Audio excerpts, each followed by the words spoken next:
a very interesting program lined up for you. We have author, researcher Joseph P. Farrel with us on the line. And Joseph is behind Reich of the Black Sun, the SS Brotherhood of the Bell. He's also behind a 3-part book series called The Giza Death Star, The Giza Death Star Deployed, and The Giza Death Star Destroyed. And I hope to spend some time on those last 3 mentioned books in the next segment. A lot of interesting stuff lined up today. Joseph's website, by the way, that you need to check out is gizadeathstar.com, where you can follow along in his blog and much more. And I do want to spend some time in this first segment to talk a little bit about Joseph, of course, his background, research, and dive into his books, Reich of the Black Sun and SS Brotherhood of the Bell. So with that, it's a pleasure to welcome to the program Joseph P. Farrel. Thank you for spending some time with us today, Joseph. Well, thank you for having me on, Henrik. It's a pleasure and an honor for me. Excellent. It's great to have you here. You know, I first heard you on Dreamland last fall, I think it was. Whitley Strieber, that's right. That's right, yes. I was fascinated by your research and your material, and I myself have been very into the whole Nazi connection to both the occult, but also the kind of technological developments, everything from rockets to the alleged, at least, flying saucers, etc. So this is going to be fascinating to talk more about this today. And what I would like to do to begin today, to kick things off, so for our listeners who might not have heard about you before, maybe we can get, a little bit on your background and, when you first maybe began, to take an interest in World War II and, of course, the Nazi history itself, and, how you come onto this path, so to speak. Well, my father was an engineer, so I always had kind of an interest in engineering and physics. Physics has always been a hobby of mine since I was a boy. It's not actually what I've been formally academically trained in. That training was largely in areas of ancient church history and theology, which of course exposed me to a lot of ancient texts. And I began to notice very quickly when I studied those things that there was a kind of a hidden physics implication to a lot of them. Mm-hmm. And that it kind of coalesced in recent years for me when I read a book by Christopher Dunn called The Giza Power Plant, in which he takes an engineer's approach to kind of decipher the mystery of what the Great Pyramid was, and he came to the conclusion that it was a gigantic machine. And that kind of kicked off things for me. I began to research the pyramid and ancient texts and things of that sort. And as far as World War II goes, I have always been, since boyhood, fascinated with the military history of World War II. I used to play strategy games. I still do, as a matter of fact, but it's kind of complex things.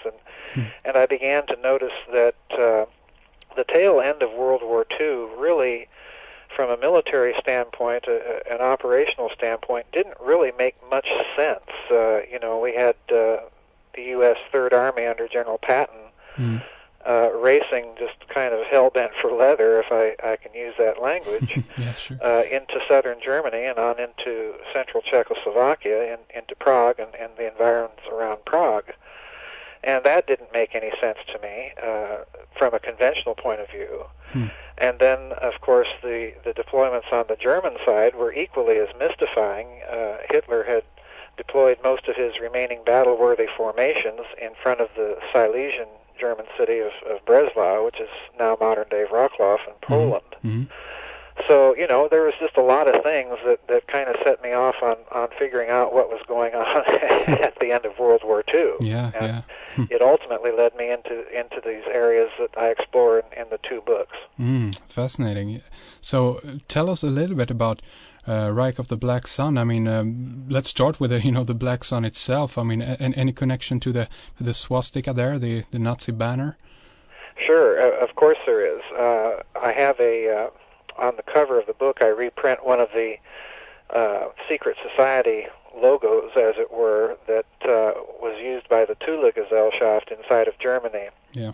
And that symbol on the cover of the book is actually a kind of a stylized representation of an ancient teaching called the Black Sun, which, depending on who you read, it's a source of illumination, but also in some versions of the story, it's kind of a hidden power source or something that lies at the center of our galaxy. So there was a great deal of esoteric influence behind the choice of the swastika and some of the other symbols used by the Nazis, as I'm sure you're aware. That would be one of them. Yeah.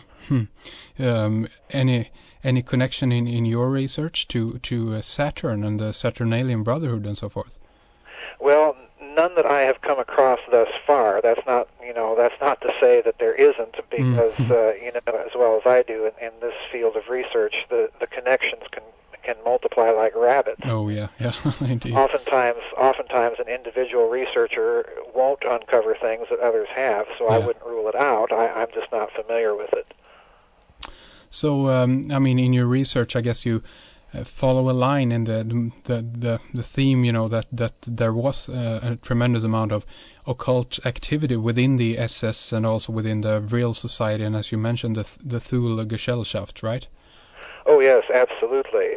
One of the things I point out in both Reich of the Black Sun and in the SS Brotherhood of the Bell is that the SS at its highest command levels of Obergruppenführer and Gruppenführer, in other words, SS generals, these men were more or less aware of Himmler's own obsession with the occult and were expected, in a certain sense, to be initiated into it. Now, in the case of the topics I explore in the two books, the SS general that I'm concerned with the most is a fellow by the name of Hans Kammler, who would have had the equivalent SS rank of a colonel general in the German Wehrmacht. So Kammler is the man that by the war's end is heading up all, and I mean all, of Nazi Germany's secret weapons projects. And given that the SS does have this kind of hidden occult agenda at work, it would not surprise me that there is some connection between some of these projects that the Nazis are pursuing and various occult doctrines like the Black Sun. And in fact, we can kind of even see the swastika itself as kind of a very schematic or stylized way of representing a vortex, which of course is a key concept for some of the physics I believe that they were investigating. Oh, interesting. In regards to the Black Sun esoteric information, of course, do you think that there is a connection with Hindu mythology, something like that?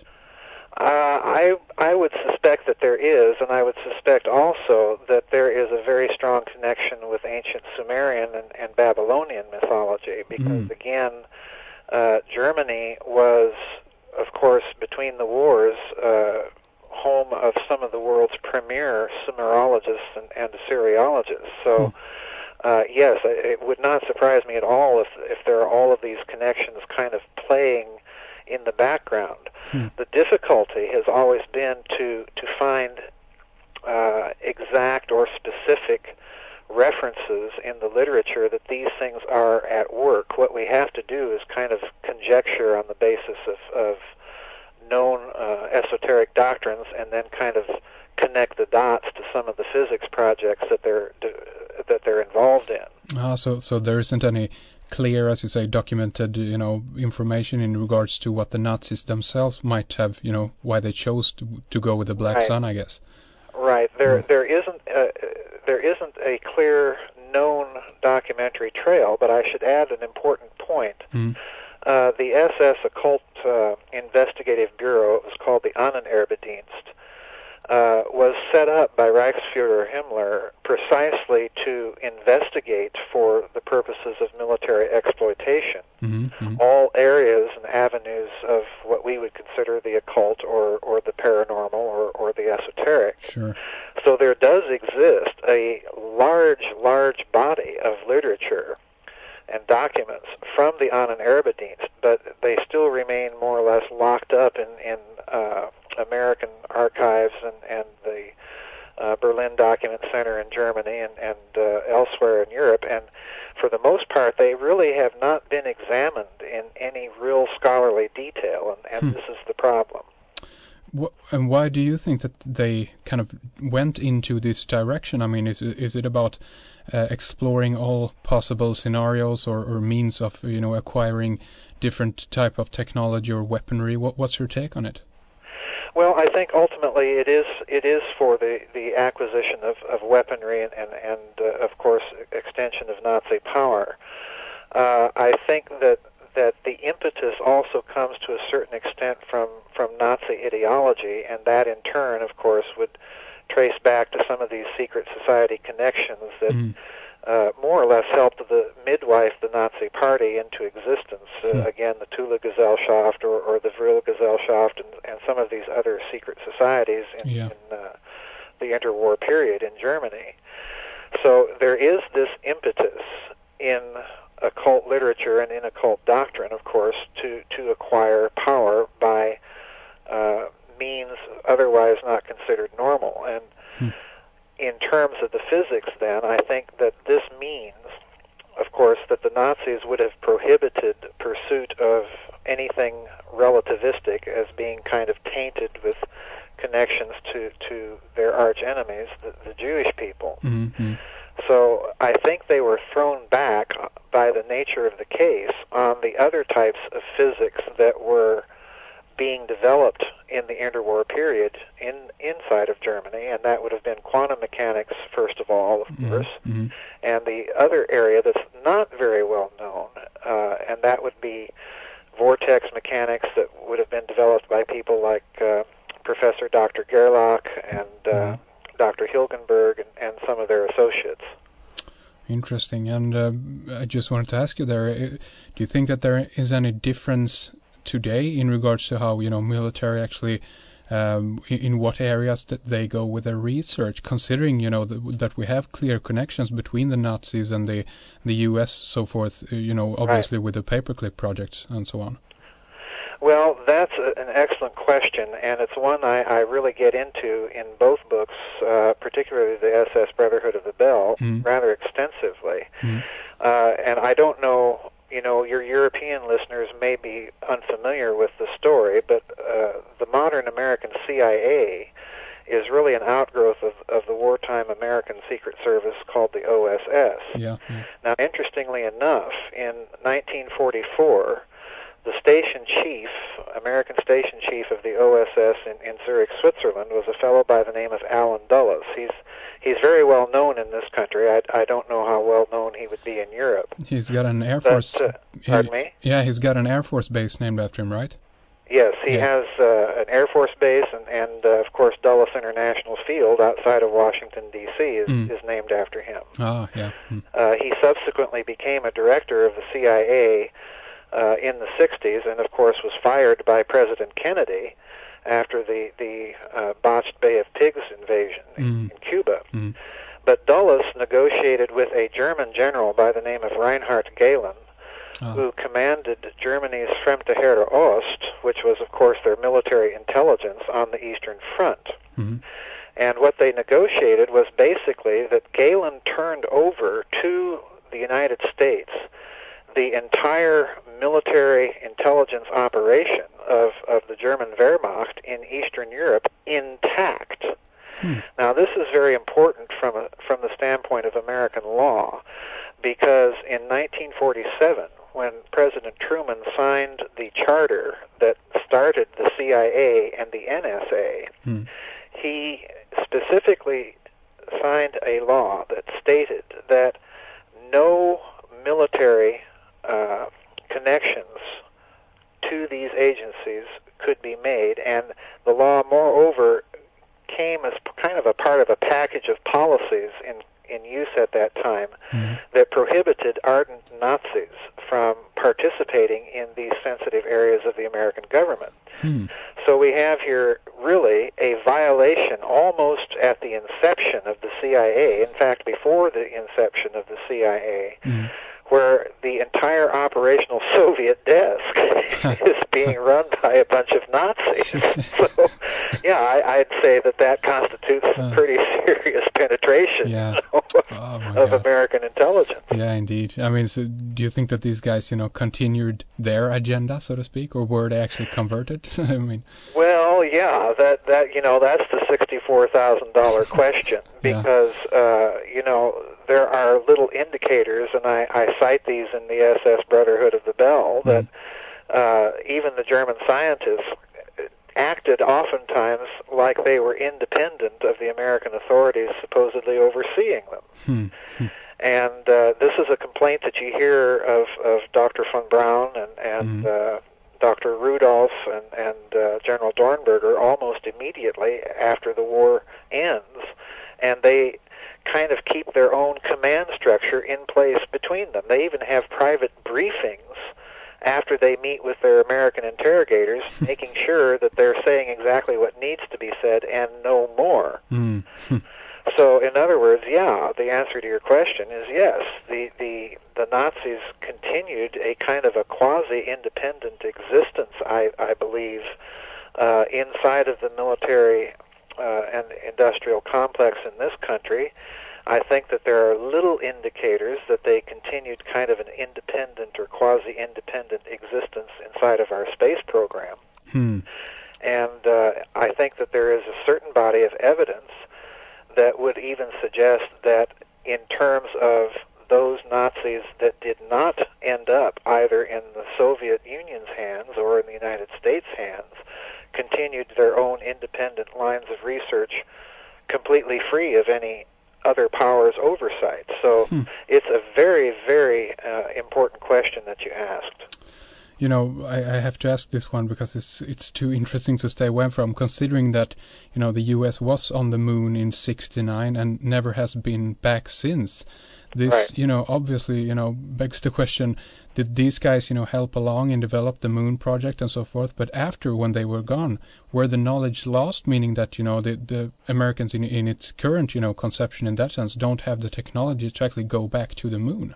Right. Well, this is something that has made the rounds of the talk shows in this country as well, and it's a question that is not only a good one. It's almost so obvious that one hesitates even to ask it. Sure, I think you're right. I think that the American space program is just in a complete shambles. We're using a launch vehicle that's 30 years old. Yeah. The technology is basically falling apart, and we haven't developed anything really new. Meanwhile, Russia, with its Energia boosters, is sitting on top of some pretty good space technology. Sure. And they have continued to develop it. I think that the American state of affairs right now could be written off not only to the loss of some of these German scientists, but also to some just incredibly bad management decisions that were made in the last 30 years within NASA that when you get right down to it, kind of boggles the mind. It does, yeah, absolutely. That's probably another show. It is, yeah, absolutely.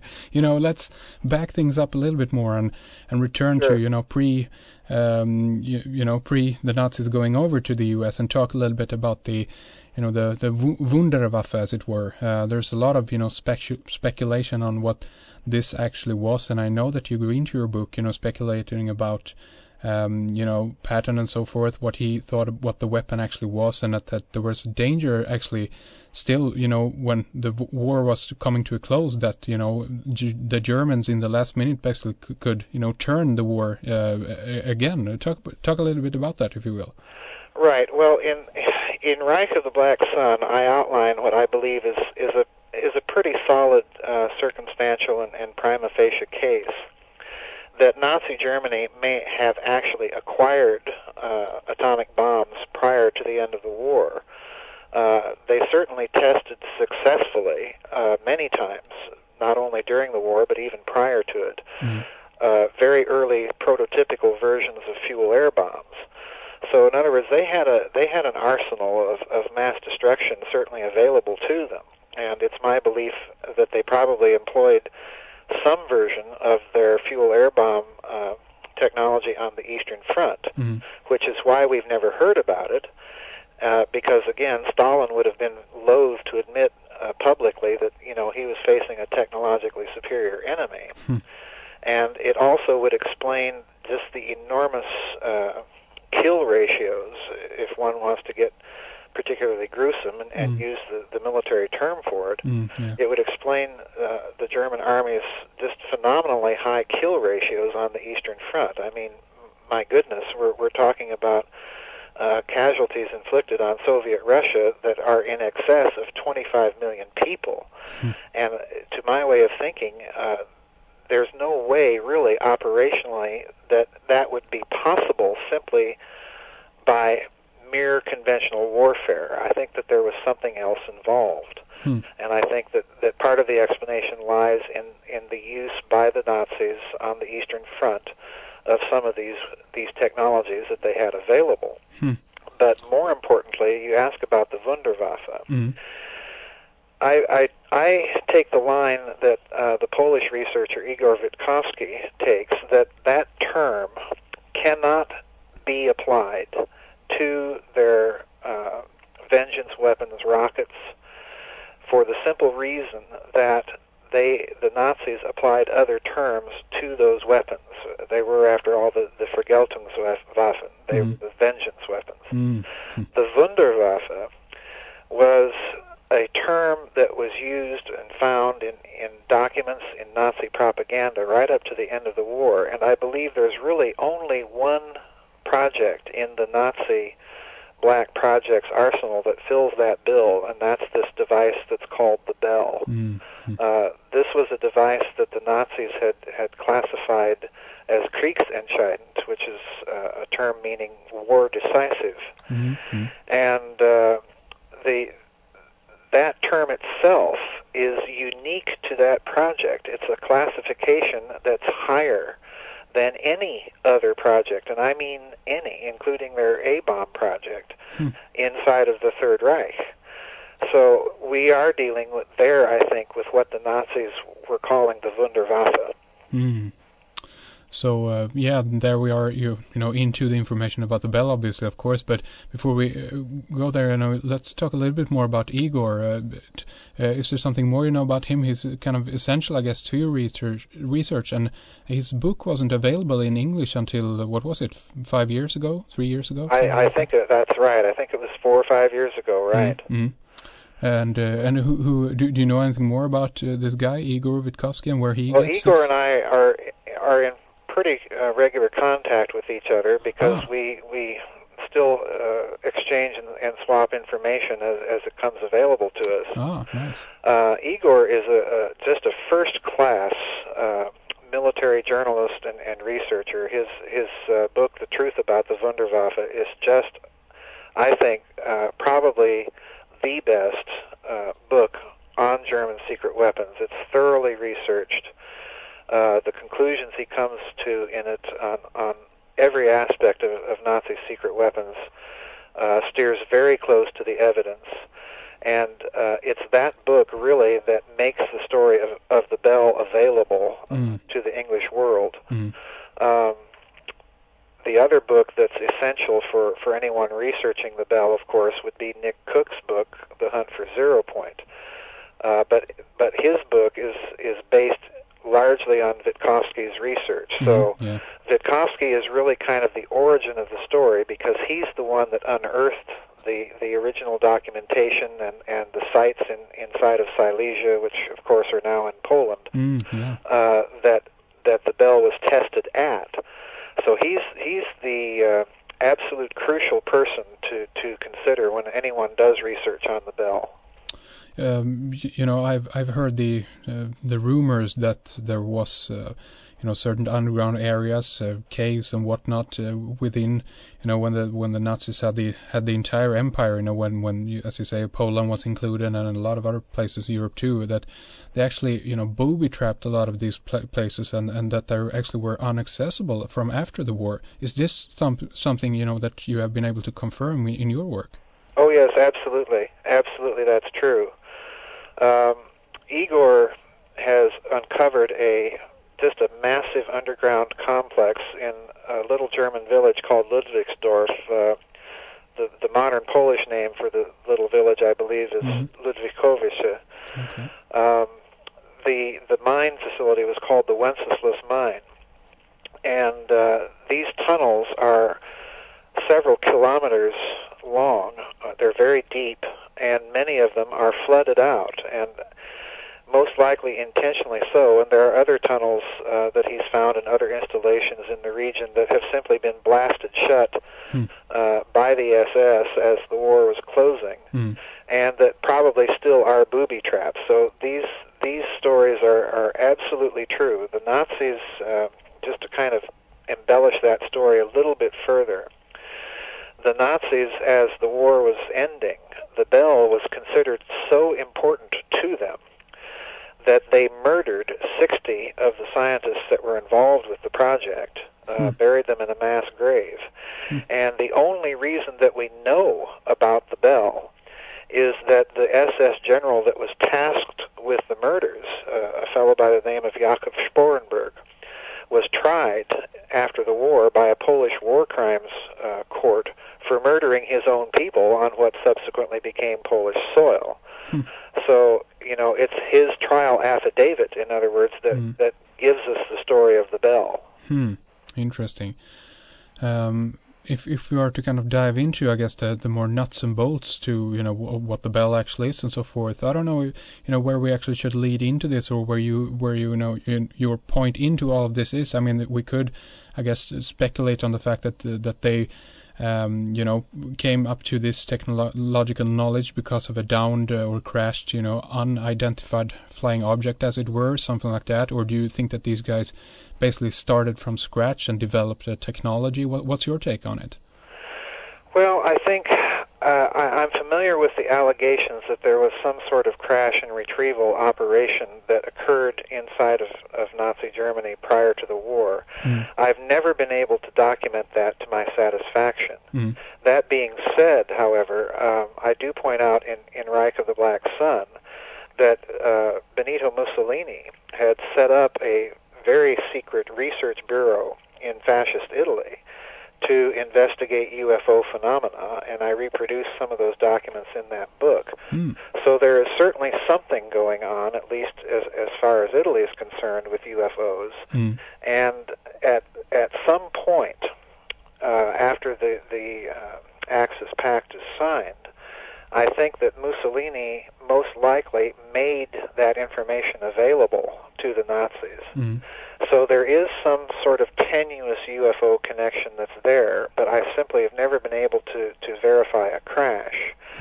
Now, as far as the bell is concerned, then, I think this means that the physicists that were working on the bell, I think, had ample theoretical basis on what had occurred in physics up to that time from which to pursue some of these ideas. The physicist that actually headed up the bell was, in fact, a Nobel laureate by the name of Professor Dr. Walter Gerlach, who's, you know, one of the most famous physicists in the world at that time. He's right up there in the league with Albert Einstein. So Gerlach's specialty was gravitation and magnetic spin and things like this, and he is also the man that mentored another famous German physicist by the name of Hilgenberg, who developed his own very unique vortex mechanics as kind of an alternative to relativity theory. So there is this massive theoretical impetus that's taking place in Nazi Germany, and even in the Weimar Republic, if one really goes back far enough, to develop some of these ideas. And I think the bell really kind of represents the culmination of some of that thinking. Interesting.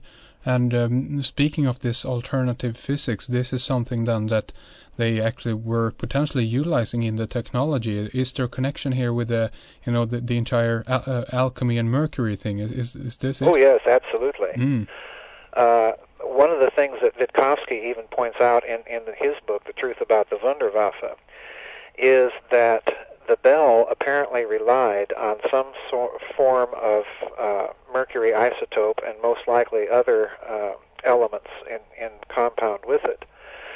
And this, I think, is an interesting thing, because Gerlach writes an article in 1928, I believe it is, for the Frankfurter Allgemeine Zeitung, in which he speculates on the ability of mercury under stress to transmute into other elements, and he calls it a form of alchemy. Yeah. So in other words, he is thinking very specifically along the lines that you're suggesting. And I think, given the fact that Germany is also home at the time to some of the world's premier Assyriologists and Sumerologists, that he probably is aware of some of these alchemical texts and ideas. So I don't discount that possibility at all. I think that that is definitely in play. Interesting. And potentially then, do you think that the that the bell itself actually is a flying machine, or an opening of portals? What's your, do you speculate on this at all? Oh yes, I do. I do believe, and this is kind of where I part company somewhat with Nick Cook and Igor Vitkovsky. I do believe that the bell is primarily a weapon, and in fact, I'm kind of beginning to write a sequel to the SS Brotherhood of the Bell in the last week or so. Oh, fascinating.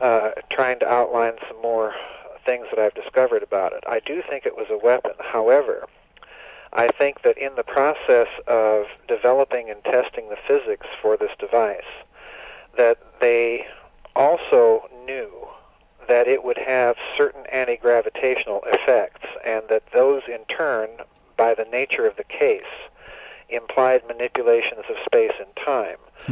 I don't go so far as to say it's a time machine or a portal or anything like that, but those effects nevertheless would have been present in the device simply on the basis of the physics involved.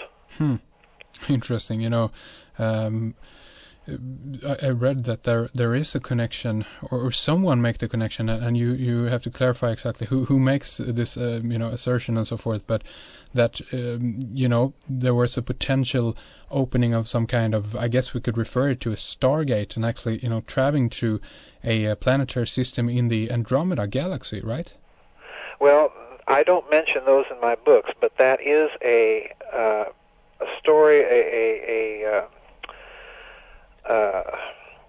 a legend that's been around really since the end of the war, that there was some sort of project, apparently named Project Andromeda, at least in the sources I've been able to find, that indicated that at least for some of these secret societies, the ultimate goal of their physics projects was some sort of portal or gate or ability to travel to extremely distant worlds. I've, again, never been able to pin down, to my satisfaction, where this effort originated within Germany, or even what became of it. It's just a story that simply is there, and it doesn't go away. So that, to me, indicates that there's probably some basis in truth to it, but it also, I think, has to be tempered by the physics realities that were in place at the time of the war, that it would have been just simply beyond anyone's technology to pull that off. If the bell did something like that, if it were able to do something like that, it would have been, I think, an effect that the Nazis really weren't intending to find. They may have found by accident. But I should stress something very significant. If they did find effects like that, the physics would have been so inimical and deadly to any biological life that it would have made such teleportation or transportation just a physical impossibility for a biological life form. And in fact, I get into some of the very strange and deadly effects that the bell had when it was in operation in the book. But again, that also implies that there were temporal displacements or time displacements, and they were probably very significant. So it's kind of a Raiders of the Lost Ark scenario, I guess. Yes, exactly so. That's a very good analogy. Yeah. It's a project that's so black and so dark that, you know, once again, I stress this, that the Nazis went out of their way to keep this project from falling into anybody's hands at the end of the war. Yeah. That means the Americans, the British, the French, the Russians, whoever. Yeah. It was viewed by them in all of the literature that I've been able to see as being their decisive, war-winning weapon. Mm-hmm. And that's precisely how they viewed it.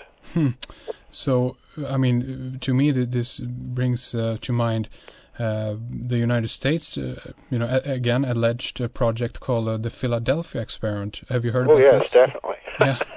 Definitely. Yeah. Any connection, you think? I do think that there is a connection. Yeah. I think it's a connection actually in some of Einstein's pre-war unified field theory papers. Mm. But I think in the case of the Philadelphia experiment as opposed to the Nazi Bell, I think that there is a fundamental difference. I don't think that we were looking for what we found, and I don't think we knew what to do with it once we found it. I think that the effects of the experiment rather surprised the people that were conducting it. In fact, one American physicist, after the experiment was done, had a nervous breakdown that was so severe that teams of Navy doctors had to kind of nurse him back to health. But in the case of the Nazi Bell, I think that the Germans were intentionally looking for what they found. I think they found it, and moreover, I think they knew what to do with it once they did find it. So I think in that respect the experiments are somewhat different. Yeah. But I do think they arise out of the same basic physics conceptions. Very interesting. And do you think that this was in what sense, if you want to go into it, of course, but in what sense, was this a deployable weapon? What were the effects, so to speak? Well, the effects are very interesting. The Germans tested the Bell device on a number of different organic material, animal life, plant life, reptiles, insects, and unfortunately probably some inmates and victims from concentration camps. When it was first tested, it killed 5 out of the 7 scientists involved. It turned plants into a kind of a black, greasy goo within a matter of hours after it tested, and oftentimes it would do that without the plants putrefying. In other words, they wouldn't even give off an odor, they just fell apart. I think the Germans were able, to some extent, to limit some of these effects later in the project, but ultimately the effects remained. So this is, I think, part of why they were conceiving of it as a weapon. To put it very briefly, the Bell is based on a physics that is capable of locally engineering space-time curvature. So once one has said that, one, of course, opens the door to time displacements, to being able to rip the fabric of space and time. And of course, once we've said that, we've said that we are in the possession of a physics and a basic technology that theoretically is going to make a hydrogen bomb look like a kitchen bench. So this is why I think the Nazis classified it with the extreme classification that they did. They knew exactly what they had their hands on. That being said, to answer your other question, I think that this device represented for them a kind of a prototype device to investigate various areas of this physics. I don't think itself was an actual practical weapon. It was more of a test bed for some of their ideas. Oh, okay, I see. Very interesting. One thing I did want to kind of throw out here, I guess, is considering the alleged thread of cross nation, if I can say it, that funding, there are threads of information leading to that American corporations and families and whatnot actually were funding the buildup of the Nazi empire, as it were. Yes, absolutely. Yeah, and I mean, couldn't, in a sense, I mean, if the Nazis were over there developing from their end, so to speak, but the the main product, so to speak, of what they actually achieved over there would easily, have been moved or shifted over to, another area of the world or whatever, considering that, that they themselves might not have been the main backers of the funding, so to speak, of the technologies that they developed. Well, that's another excellent question, because the peculiar thing about the Bell and the technology it represents is it just more or less drops off the face of the earth at the end of the war. No one really knows where it went. There is every indication, strong indication, that this SS general that I mentioned earlier, Hans Kammler, he disappears entirely at the end of the war. Now, how does a 4-star SS general simply disappear and not ever be heard from again? And the other thing that disappears along with him and the Bell and all of the project documentation is this gigantic 6-engine Junkers 390 aircraft, which is an aircraft that is capable of nonstop flight from Germany to Argentina.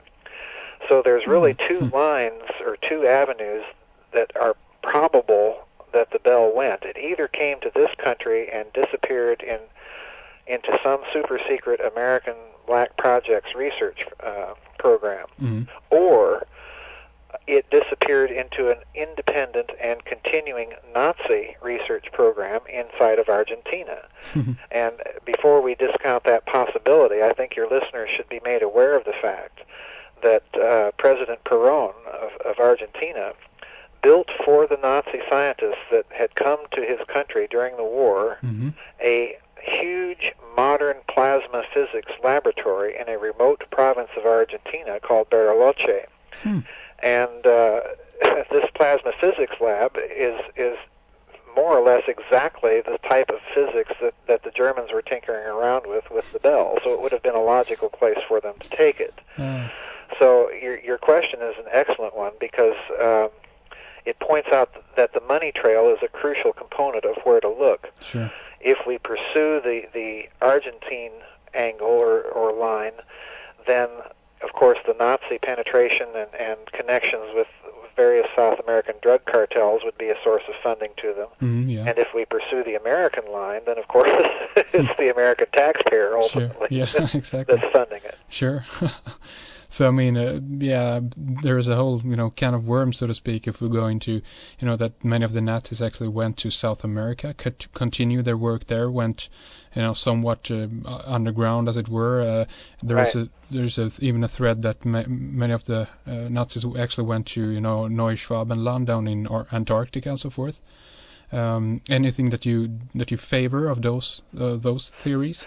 Well, it's interesting that you ask that, because when I wrote the SS Brotherhood of the Bell, I kind of favored the disappearance into America line.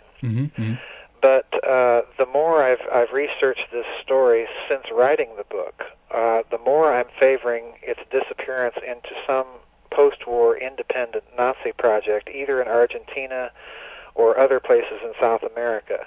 I doubt very much that the Germans would have had a base in Antarctica sufficiently large and well equipped enough for them to continue research on that particular project. I'm not discounting the idea at all of some sort of German post-war presence in Antarctica. I don't think it would have been sufficient for that kind of scientific research. But I do favor the idea now, for reasons I'm hoping to get into in the new book, that the Bell probably disappeared into South America somewhere.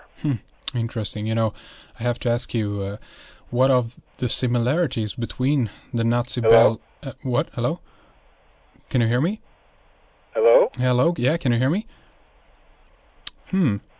Seems like we lost the line. Hello? Strange. Hello? Hello? I'm right here.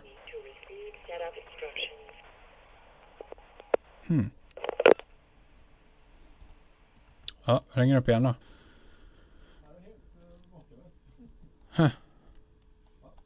Ja. Ja, lite så, va?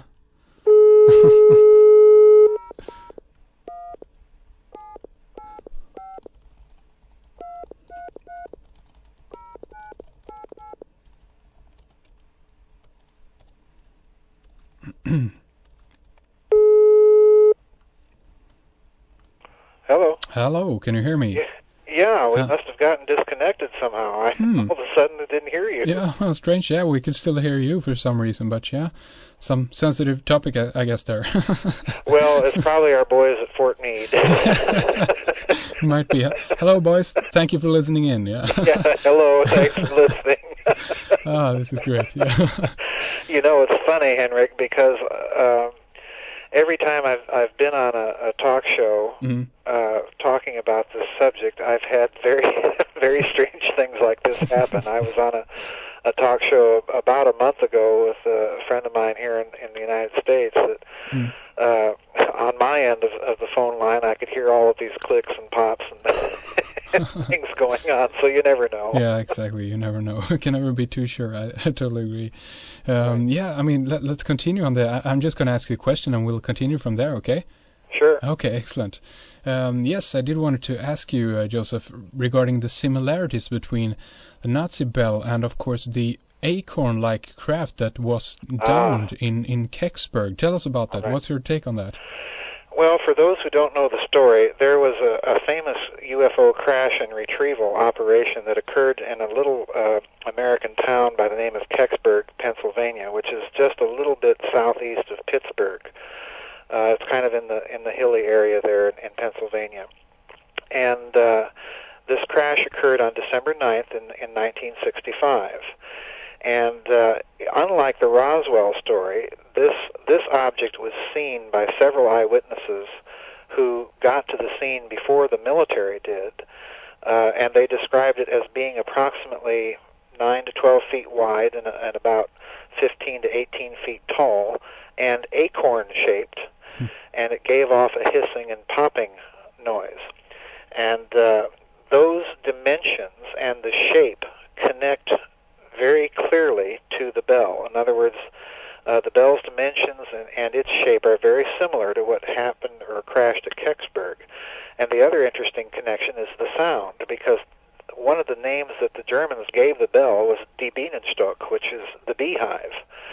So the bell, the bell has another connection there, even in terms of the sound. Oh, yeah, yeah.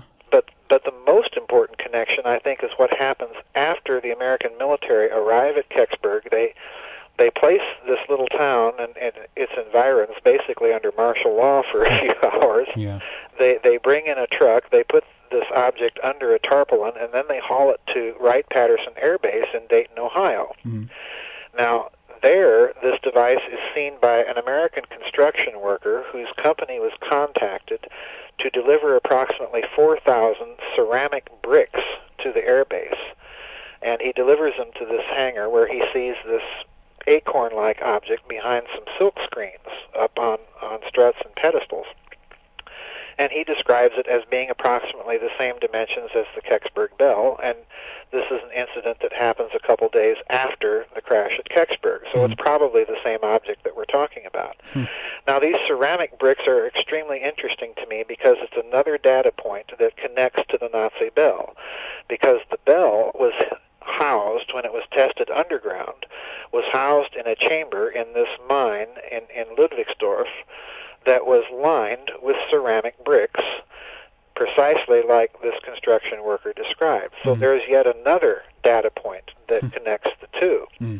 So I speculate, both in Reich of the Black Sun and in the SS Brotherhood of the Bell, that something like the bell crashed in Pennsylvania. It got away from whoever was testing it, and incidentally, it comes on a track. The Kecksburg object comes on a track from the Arctic Circle up near Hudson's Bay in Canada, which incidentally is one of the areas that post-war literature indicates that the Nazis had established some secret bases. So, there again, we've got yet another odd little connection. So when we pile it all up, I think that what crashed at Kecksburg probably was some residue or some relative of this Nazi technology, and that's precisely the reason that the American military showed up so quickly, cordoned off the area so quickly, and carted that device out of there. And I've always found it extremely interesting regarding the Kecksburg story that the day after it occurred, the director of NASA, the governor of the state of Pennsylvania and the chairman of the Joint Chiefs of Staff of the United States are at President Lyndon Johnson's ranch in Texas. And supposedly they are, according to the public spin that they put on this meeting, they're supposedly talking about the war in Vietnam. You know? Now that may be something that the president and the chairman of the Joint Chiefs of Staff would discuss, but certainly not the governor of Pennsylvania and, and the chief of NASA. You know, how stupid do they think we are? Interesting. You know, I have to ask you, you know, regarding some of the witness testimony in regards to the Kecksburg scenario there. Claimed, you know, to hear screams, strange screams. Even there is even testimony that states that someone actually saw a hand coming out of the, you know, top of this acorn shaped, you know, flying, you know, object, whatever. Any thoughts at all on that? Well, I have not heard those testimonies. Most of the research that I did on the Kecksburg story was based on the research of an American ufologist by the name of Stan Gordon, who's kind of made that story his own. Now, he may have uncovered some things since the research that I consulted was done. I wouldn't discount those types of things for a very peculiar reason, because the kind of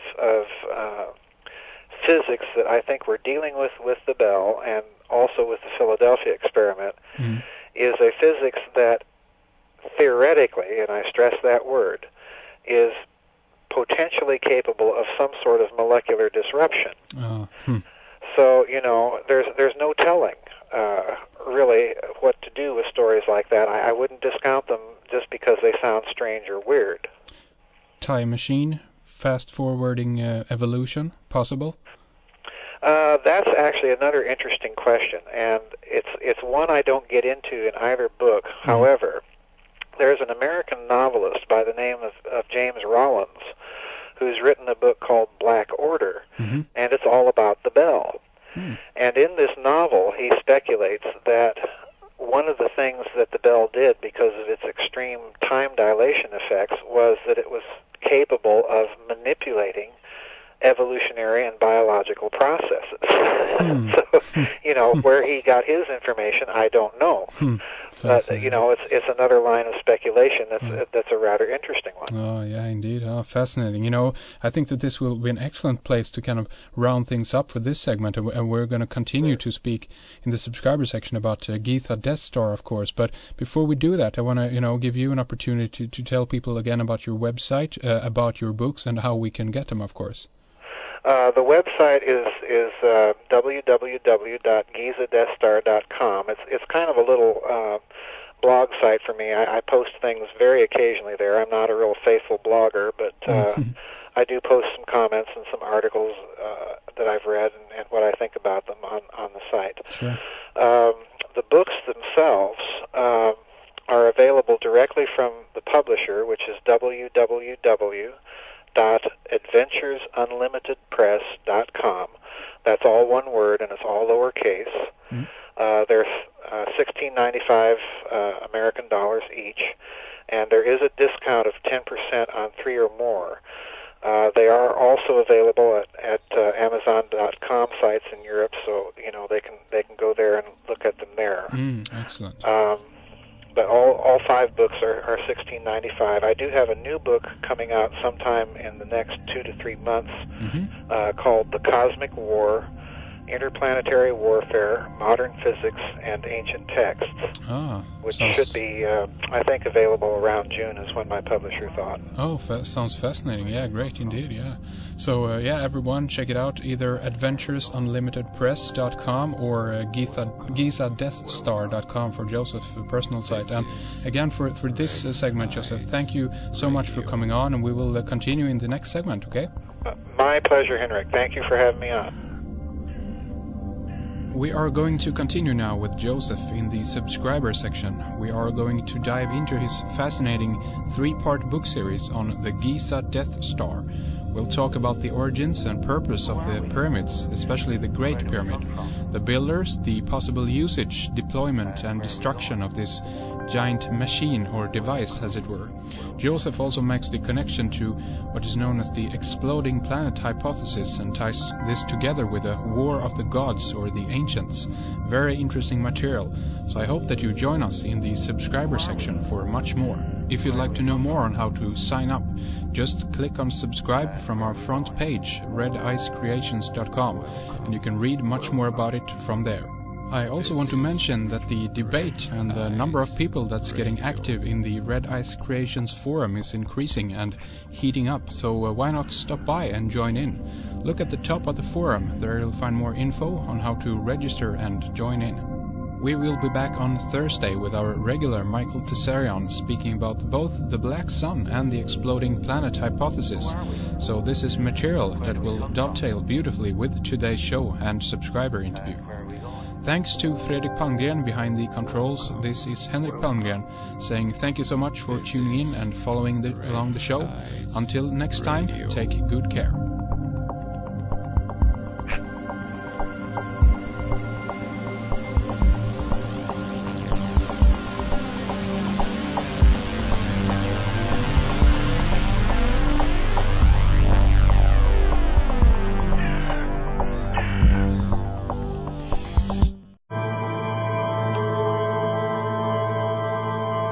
Welcome subscribers, we are talking to Joseph P. Farrel and we are continuing our talk from our regular show from earlier, but for this segment we are going to change gears a bit and dive into a different area of Joseph's work. He has written a three-part series, book series called Giza Death Star, and the two follow-up books are Giza Death Star Deployed and Giza Death Star Destroyed.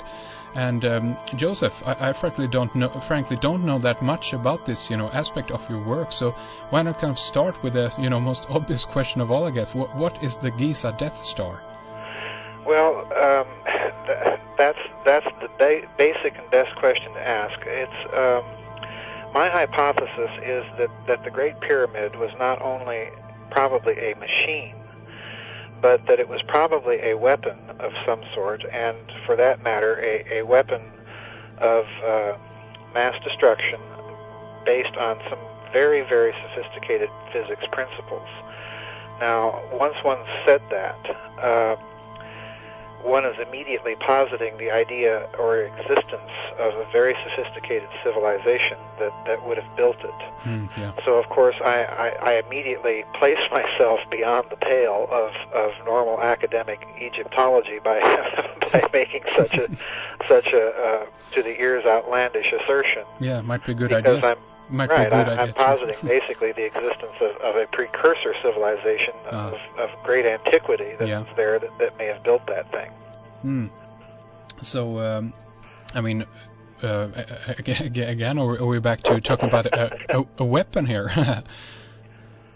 Well, it kind of comes from three different points. The first component that got me thinking along those lines was when I was much younger, my parents used to travel all over the country on vacations, and one year we traveled across the state of North Dakota, way up by the Canadian border, and off in the distance you could see from the highway that we were on the old phased array radar that had been built for the American anti-ballistic missile system in the late 1960s and early 1970s. And this structure looked kind of like a pyramid with the top lopped off of it. And so the idea kind of lodged in the back of my mind as I was a kid that, well, maybe the pyramids of Egypt, or the Great Pyramid in particular, was something military in nature. Because, of course, the Great Pyramid is from one standpoint of view, obviously a hardened structure. So that kind of percolated in the back of my mind for several years.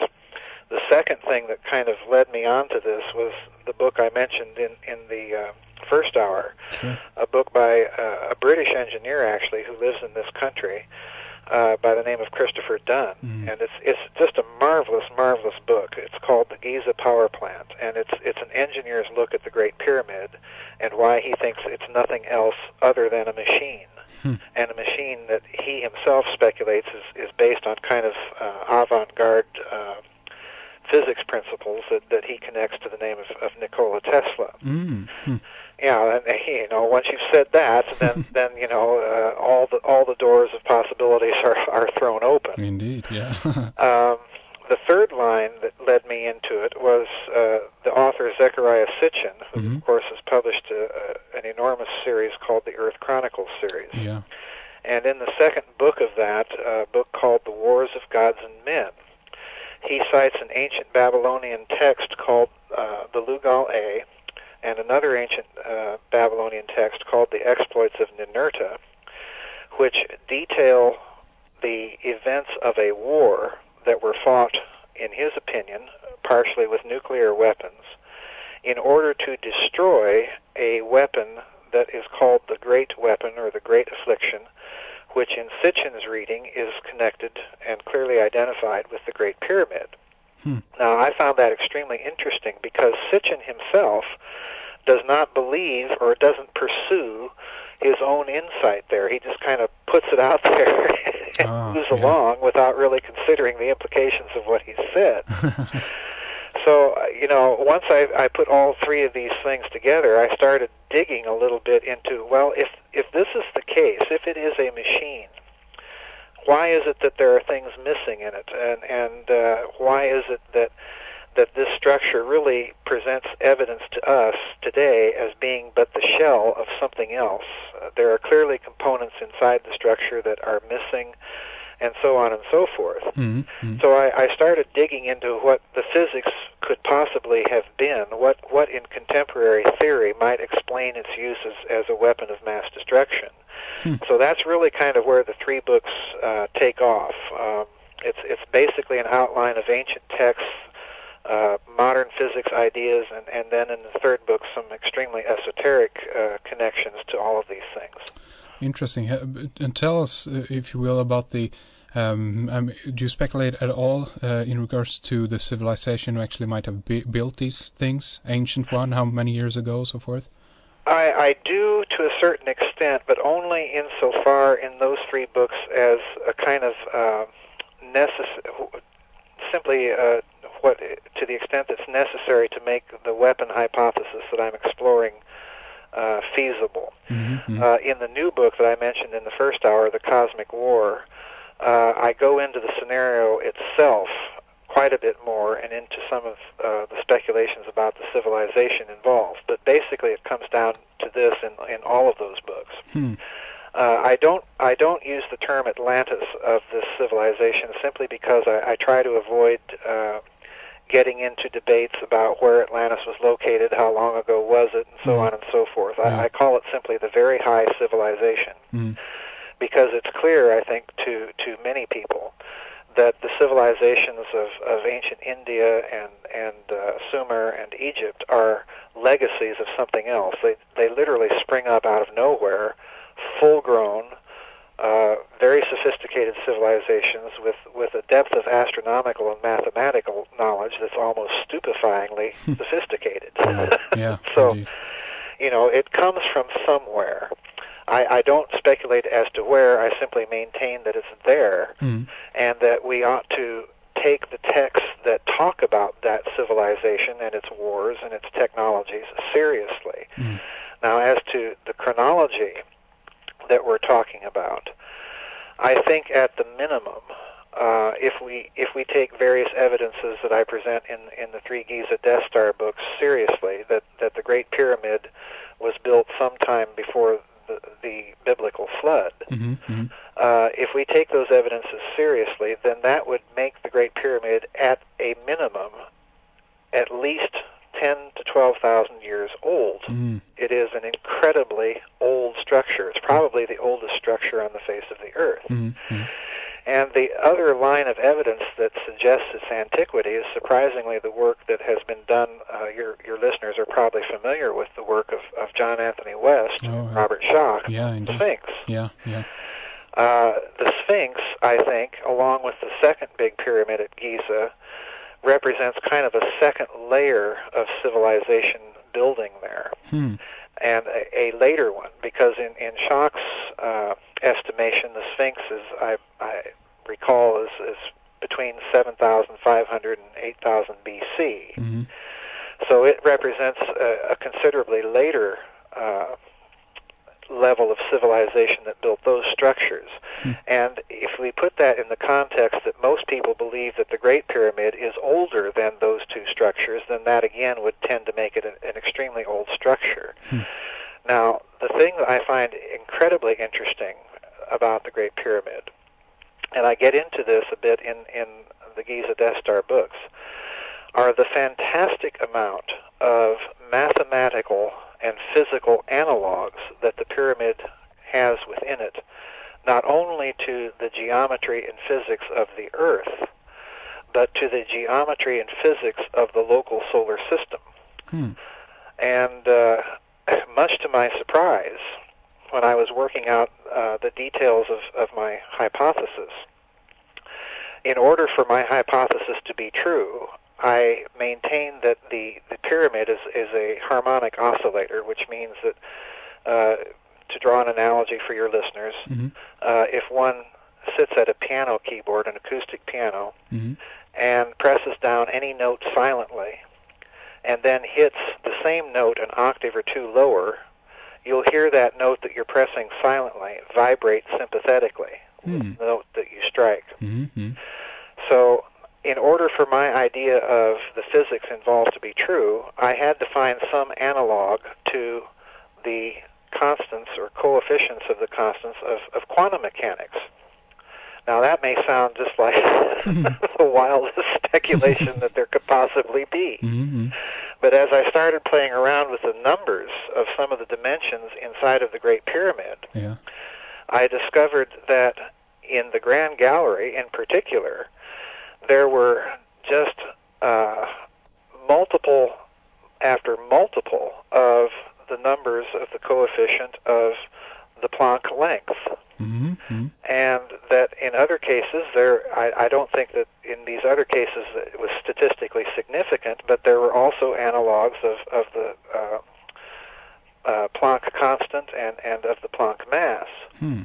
So in other words, this to me just presented a baffling puzzle, because on the one hand it kind of supported my theory, but on the other hand it meant that these people, not only who built this structure, had a sophisticated knowledge of local system astronomy, of basic geometrical constants like pi and phi and so on and so forth, but that these people also had a sophisticated enough physics that they could embody within the numerical dimensions of the structure some of these principles of quantum physics that weren't discovered until 1905. So, you know, whoever built it, it wasn't the Egyptians using logs and sleds. So, I mean, what do you kind of get, I guess, I don't know, angry is the right word, but, you know, French architect, what's his name, Jean-Pierre Houdin, I think, the latest guy, putting out the theory that the construction of the Great Pyramid was built simply using, you know, an internal spiral ramp. Have you heard about this? I've heard about it, and to be honest with you, I have to discount it.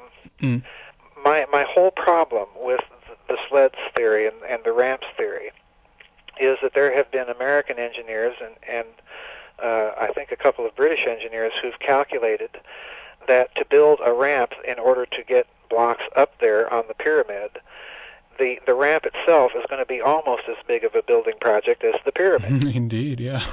and the other problem that this does not solve at all, and no explanation that I have seen by Orthodox standard Egyptologists has really explained this in any way, and that is that as your listeners are probably aware, the blocks in the Great Pyramid are so precisely aligned that you cannot even get a penknife blade or a piece of paper or a razor blade in between these things.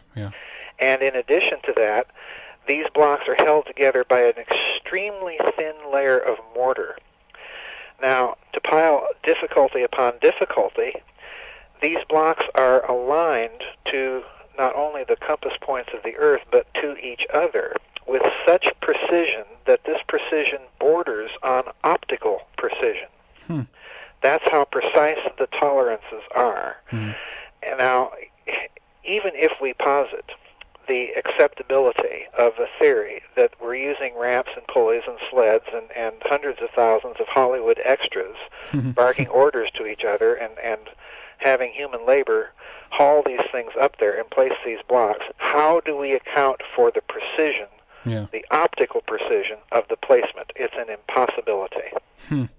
Interesting. You know, we cannot achieve, and this is something that Chris Dunn talks about in his book, we cannot achieve the precision tolerances that structure is built with using lasers. So, in other words, the very existence of this structure implies a technological sophistication that we have not yet equaled. That, plus the fact that this structure is, without any doubt, a machine of some sort, whether or not one accepts my hypothesis, and I admit that it is a very speculative one, but whether or not one accepts my hypothesis, it is a machine of some sort. So the question then becomes, what is this technologically sophisticated civilization building a machine for, and so on and so forth.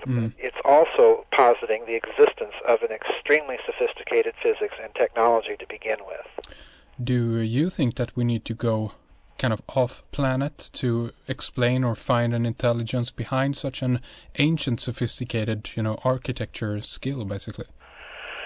I don't discount the possibility at all, and in fact, in the second book, the Giza Death Star Deployed, and in the third book, the Giza Death Star Destroyed, and in the book that's coming out, The Cosmic War, I very specifically connect Giza to some of the artifacts in the Cydonia region at Mars, and to other very extremely anomalous objects in the solar system. Yeah. I don't discount that possibility. In fact, I think if we take the text that I examine in the Cosmic War seriously, we have to go off-world. That being said, I don't necessarily think that we have to invoke the alien hypothesis or the extraterrestrial biological entity hypothesis to explain the presence of those structures and anomalies on those other planets. It may be the case, as some of the ancient texts indicate, that there is a human connection to some of these things, and that our own origins may be somewhat different than we suspect. But that being said, you can't rule out some sort of alien or extraterrestrial dealings or presence in this scenario either. And the simple reason is if we take some of these ancient texts seriously, particularly the ones from Mesopotamia, the Bible, some of the Babylonian epics like the Lugal-A or so on and so forth, there are clear allusions in all of those texts to the existence of some other intelligent life form that is not necessarily human, with which humans have been interacting.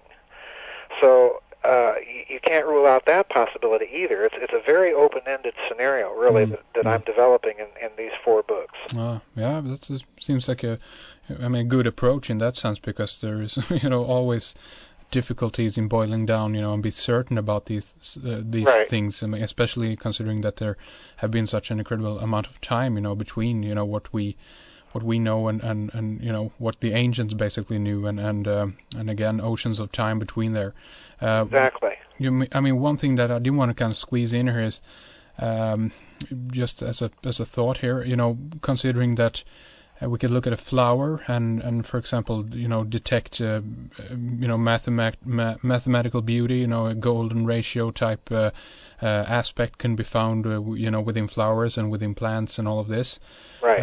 But the question is, is there a conscious intelligence there in the flower? But if we could, the possibility is, could we apply this kind of to the human level? Let's say that in more ancient times, humanity actually was more connected with the nature, as it were, and because of the structures that we actually built, we were more in touch with nature, that this actually are reflecting kind of that the universal mathematical beauty, as it were, and the conscious part of it actually is somewhat taken out, and this more reflects nature than it reflects ourselves. What do you think about that? I think that probably that is the case, and in fact, in the first book, the Giza Death Star, I examined some ancient Hermetic texts of Egypt from a physics standpoint, and one of the things that pops out of that analysis is precisely the type of thinking that you're describing. I think that there's every indication that if this ancient civilization had this technological and scientific sophistication, I think that one implication of that is that they had a physics and for want of a better expression, a biological science that was at a very high level, unified and formally explicit. And, once we've said that, we've said a mouthful, because it opens up areas of connections to recent explorations in the physics of consciousness, in Russian work in biophysics, and so on and so forth. Sure. So I think that you're correct to point this out, that there is some sort of connection that's there. I don't think that our science as yet is sophisticated enough to know what the connection is, but I do think it's sophisticated enough to show that it's there. Interesting, yeah. We have, in the past, in regards to the Great Pyramid, Hawass and the guys down there have been, pondering upon what is known as the Gantenbrink's door. They sent up a robot up the shaft. When was this? Back 2-3 years ago, I guess, the first time. It might even be more. Your take on it? They're going to send up another robot, I guess in a few months, if I'm not mistaken. I don't know exactly the date there, but what do you think about the first, the scenario that happened, and what do you think, will happen when they send up a second robot? Well, you're asking a question there that's really more in the domain that Christopher Dunn has written about, but I know I've spoken with him at a number of conferences together with him, and familiar with his take on that, and I'm kind of try and answer his question more or less from the way that he has interpreted those explorations. His take is that Gantenbrink's door, when it was discovered, had, of course, those two little copper metal shafts that were sticking out of it. Sure. And if you read his book very carefully, he speculates that the Great Pyramid, as part of a machine, would have utilized some form of hydrogen inside of the internal chambers of the pyramid for the production of power. And in order to do that, of course, there had to have been knowledge of electricity. And his take on the Gantenbrink's door is precisely that what you see there are the two ends of an electrical circuit. And I think he's precisely correct. And he also, I should point out, when the Gantenbrink's expedition was announced, Dunn went on record as saying that they would find nothing behind the door.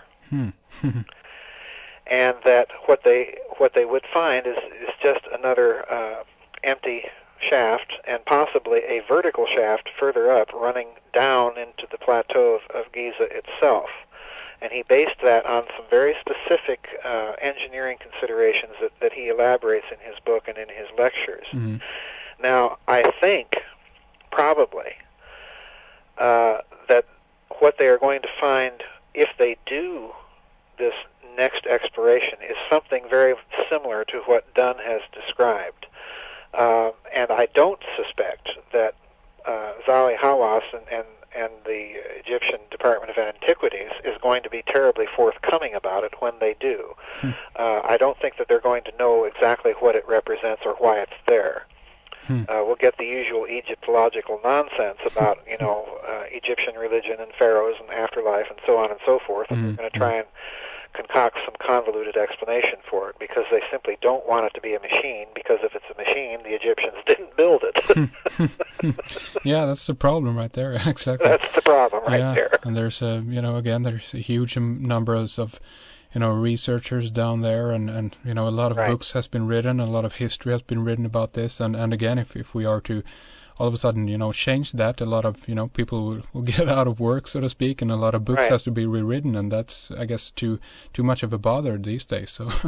Well, it's true, and it's unfortunate, but the other problem is of course Egyptian national pride, and rightly so. Sure. It's a source of pride for them, and it's a source of a lot of income for them. Yeah, and so go ahead.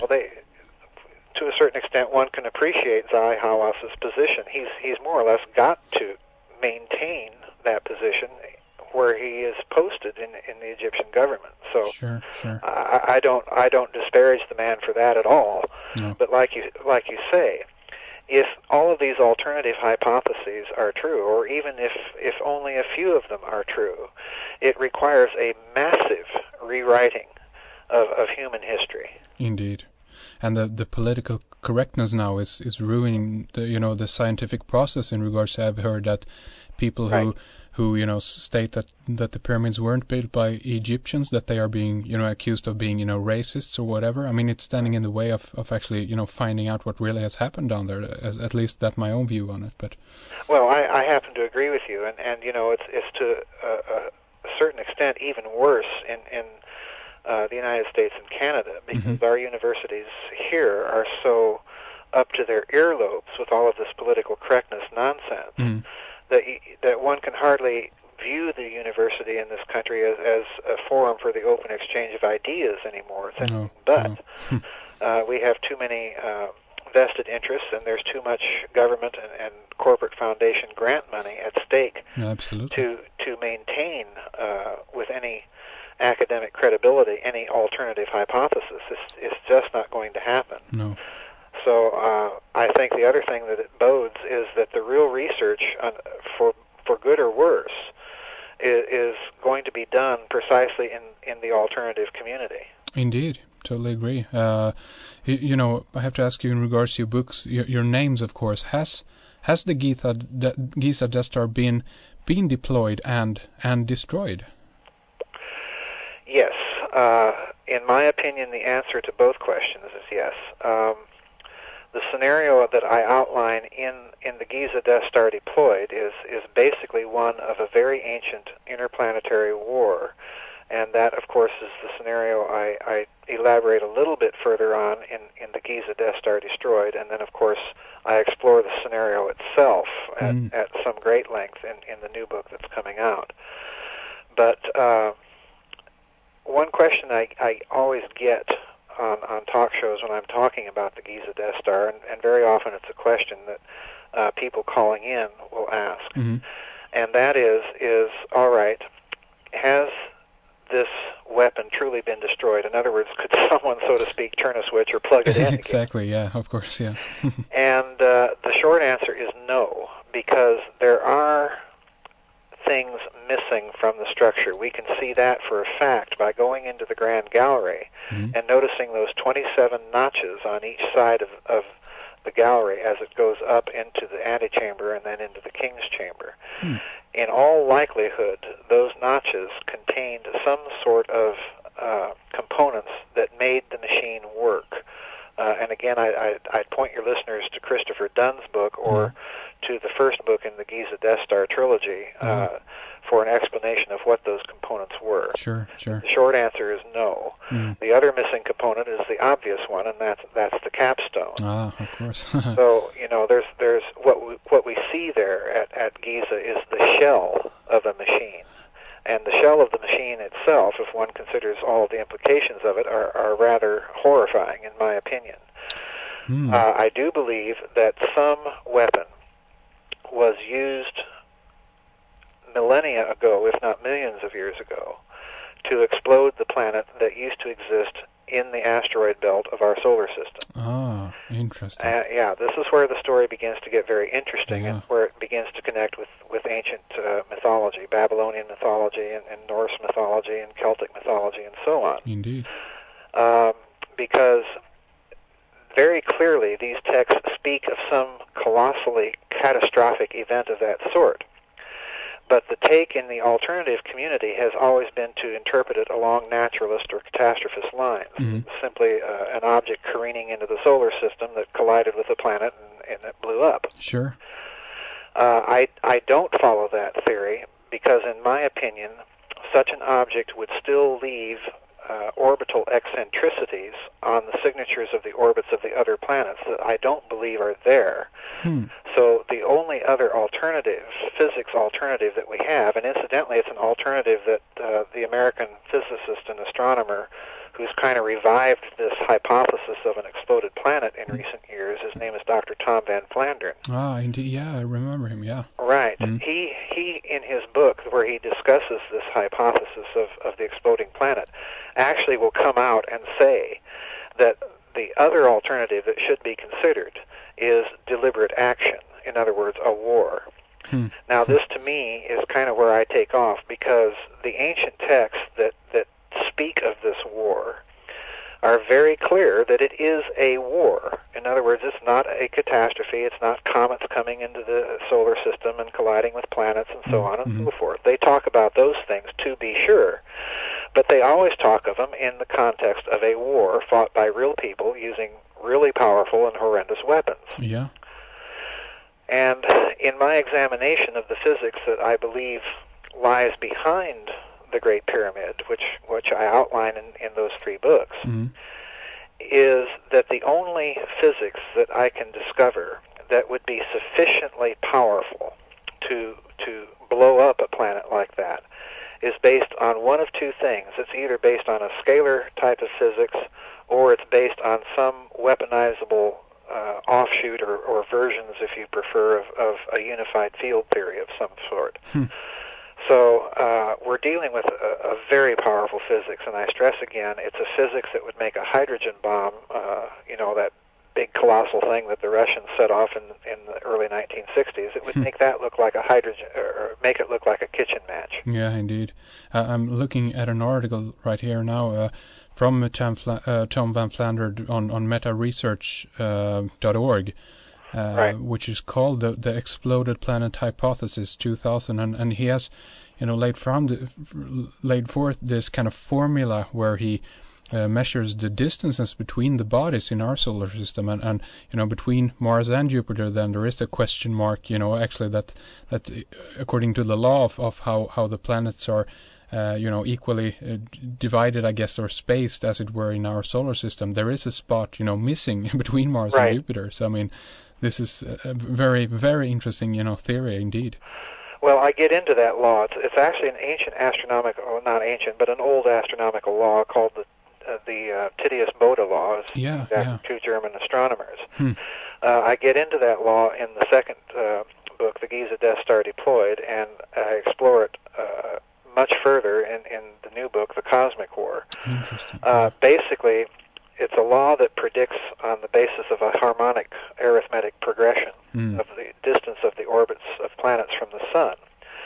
And the astronomers at that time noticed that Mercury, Venus, Earth, Mars, Jupiter, Saturn, and Uranus all fell within the predictions made by this law, except that the law predicted precisely at the orbit of the asteroid belt the existence of a fairly large massed planet. Indeed.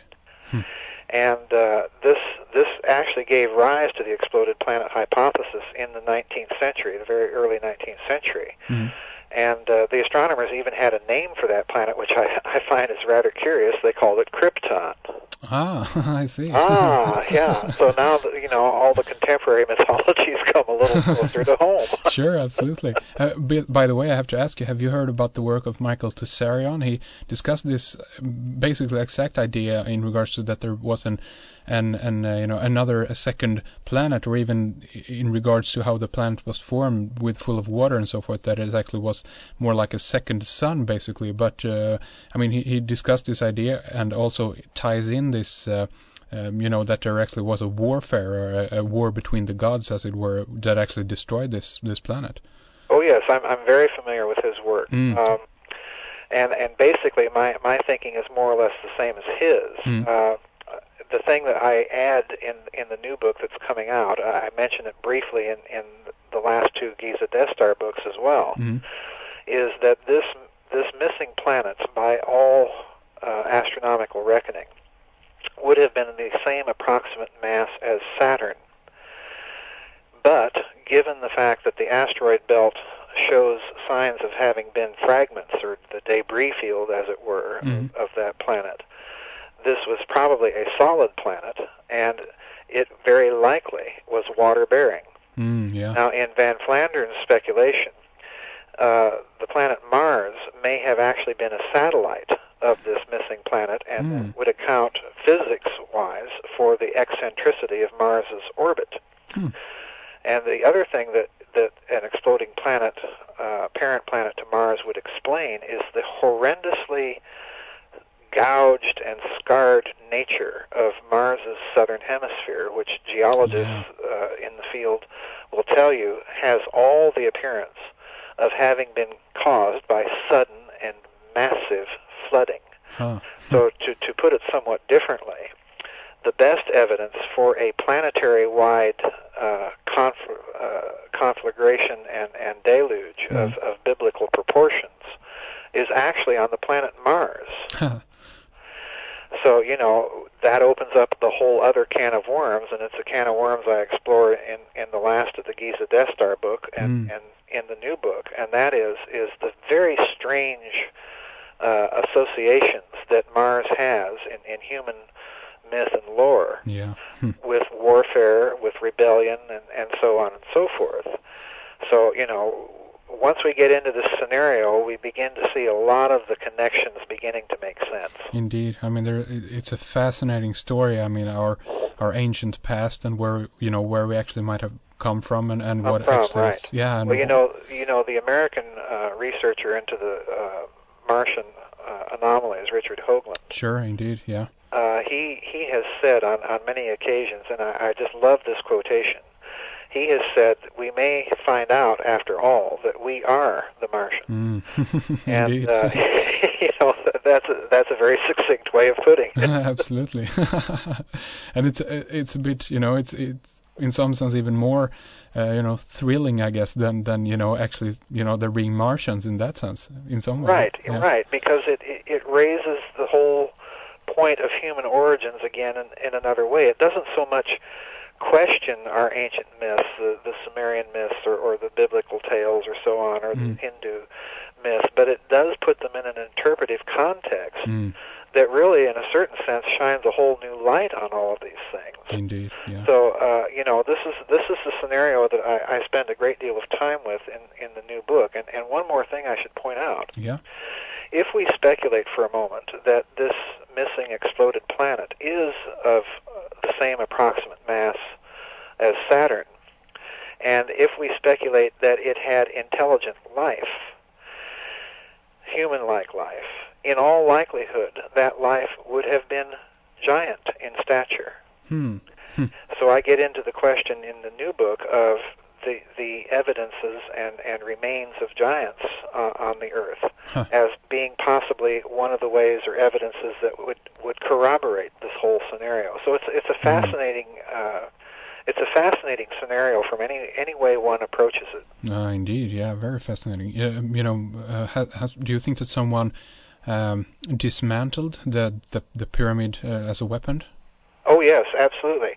One of the things that Sitchin in his book The Wars of Gods and Men gets into, and I reproduce extensively in the Giza Death Star his text and his arguments, and really dissect it even to much greater detail in the new book that's coming out by consulting some Babylonian myths that he does not mention in his books.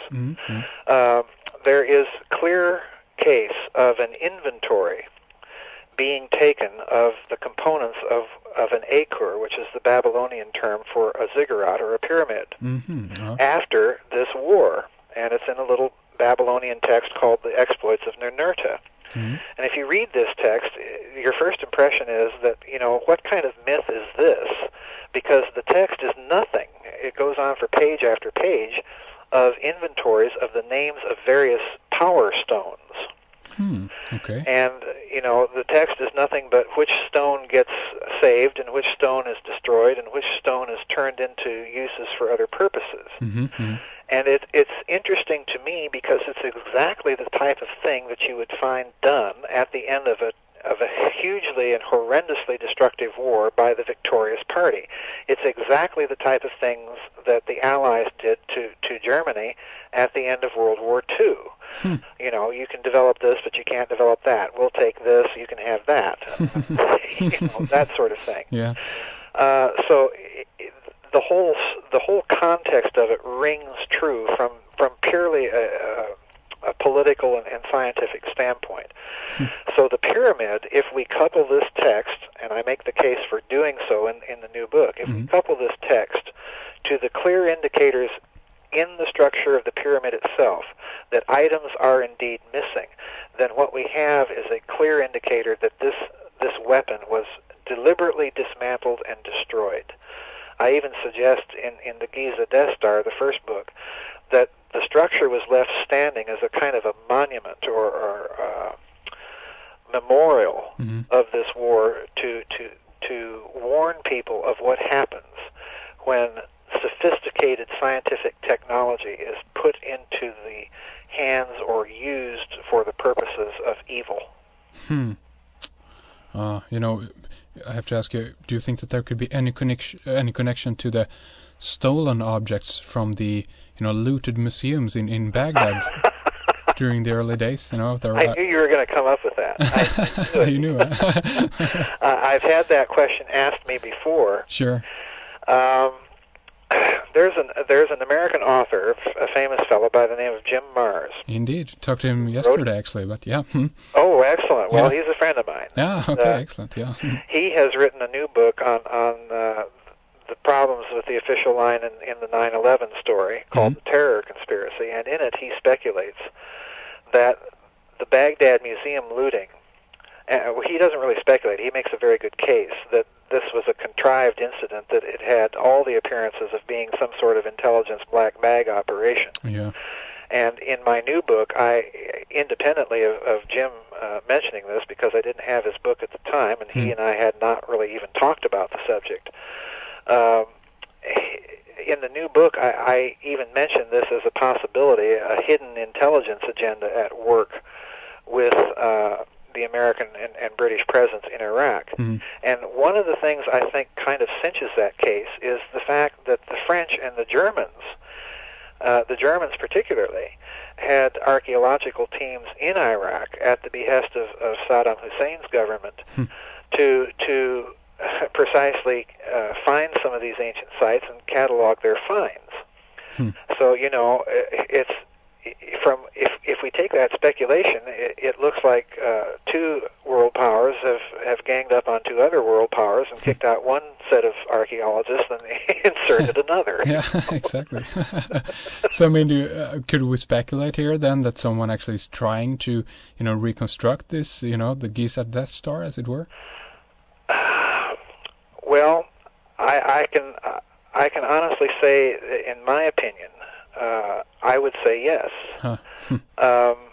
Because if, just sitting where I sit, looking at all of this together, and incidentally, your listeners may think that there's not much of a connection between writing on Nazi secret weapons and bells and so on and so forth and ancient Egypt and ancient technology. But there is an exact correspondence, and there are little connections that I indicate in all the books between the two. In my opinion, yes. Because if we go back to the Nazis for a moment, as we discussed in the first hour, one impetus for their physics theories, for their exploration of extremely avant-garde areas of scientific theory was precisely the occult, was precisely the esoteric or ancient text. Yeah. And you yourself mentioned some of the ancient Sanskrit writings about Vimana and mercury vortex propulsion and so on and so forth. Yeah. these texts were clearly known to the Germans. I believe that Gerlach even alludes to them in that article that I mentioned. It's also my belief, and I outline a case in the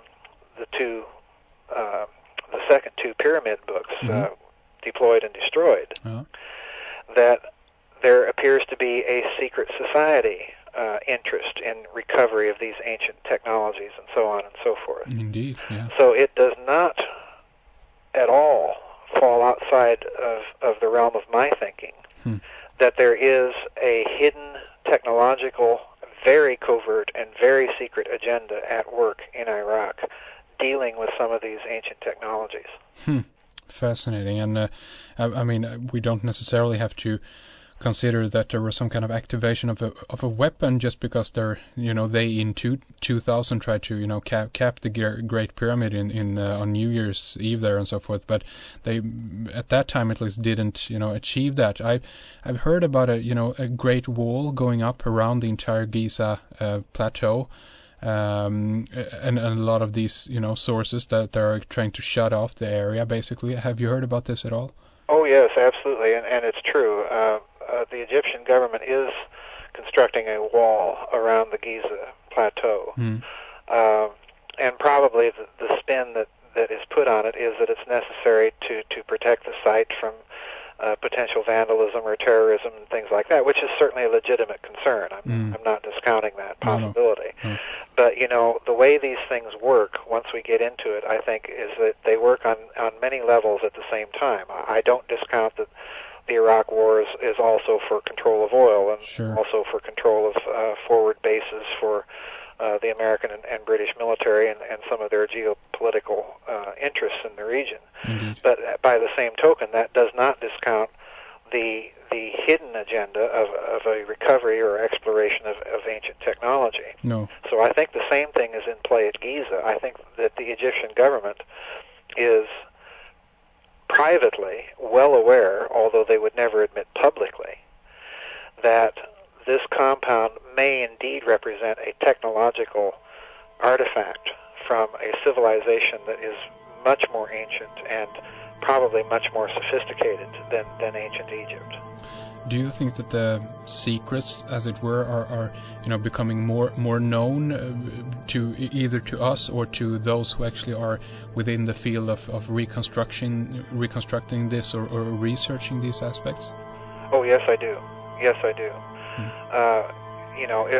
If someone with basically a hobbyist interest in physics like me from the outback of South Dakota can figure out and piece some of these dots together, certainly someone with a formal background in ancient texts and ancient science and modern science could do so. And in fact, in this new book that I'm currently writing, not the one that's coming out, but the one I'm writing right now, there's every indication that in some of these research projects, based on the physics articles I've looked at, that this is the case. Fascinating.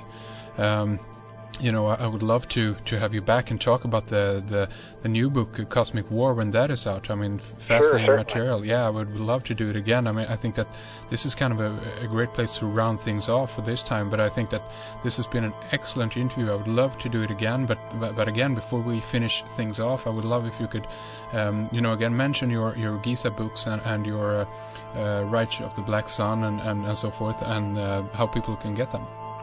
There's 3 books on the Giza Death Star weapon hypothesis. They're called the Giza Death Star, the Giza Death Star Deployed, and the Giza Death Star Destroyed. And then the 2 books on German secret weapons are called the Reich of the Black Sun and the SS Brotherhood of the Bell. They're all $16.95. There is a 10% discount if they order directly from the publisher, and the publisher can be reached at a toll-free number in the United States at 1-800-718-4514 or online at www.adventuresunlimitedpress.com. That's all one word and it's all lowercase. Alternatively, they could probably check it at any of the Amazon.com sites in their country, and the books would be available there. Excellent. So everyone, adventuresunlimitedpress.com, or for Joseph Person's website, GizaDeathStar.com. So again, Joseph, I mean, thank you so much for coming on. This has been a fabulous interview, and let's do it again, okay? Oh, thank you very much for having me on, Henry.